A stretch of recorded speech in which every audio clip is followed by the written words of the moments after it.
வேதம் கேட்போம். 84ஆம் சங்கீதம்.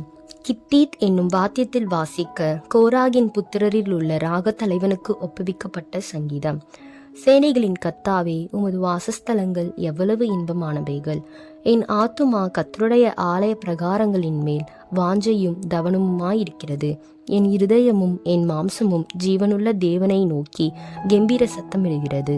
என் ராஜாவும் என் தேவனுமாகிய சேனைகளின் கர்த்தாவே, உம்முடைய பீடங்கள் அண்டையில் அடைக்கலான் குருவிக்கு வீடும் தகைவலான் குருவிக்கு தன் குஞ்சுகளை வைக்கும் கூடும் கிடைத்ததே. உம்முடைய வீட்டில் வாசமாயிருக்கிறவர்கள் பாக்கியவான்கள். அவர்கள் எப்பொழுதும் உம்மை துதித்து கொண்டிருப்பார்கள். உம்மிலே பலன் கொள்ளுகிற மனுஷனும் தங்கள் இருதயங்களில் செவ்வையான வழிகளை கொண்டிருக்கிறவர்களும் பாக்கியவான்கள். அழுகையின் பள்ளத்தாக்கை உருவ நடந்து அதை நீரூற்றாக்கி கொள்ளுகிறார்கள். மழையும் குளங்களை நிரப்பும். அவர்கள் பலத்தின் மேல் பலம் அடைந்து சியோனிலே தேவ சந்நிதியில் வந்து காணப்படுவார்கள்.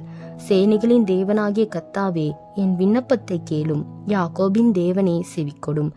என் கேடகமாகிய தேவனே, கண்ணோக்கமாயிரும். நீர் அபிஷேகம் பண்ணினவரின் முகத்தை பாரும்.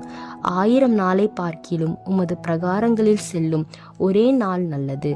ஆகாமிய கூடாரங்களில் வாசமாயிருப்பதை பார்க்கிலும் என் தேவனுடைய ஆலயத்தின் வாசற்படியில் காத்திருப்பதையே தெரிந்து கொள்ளுவேன். தேவனாகிய கர்த்தர் சூரியனும் கேடகமும் ஆனவர்.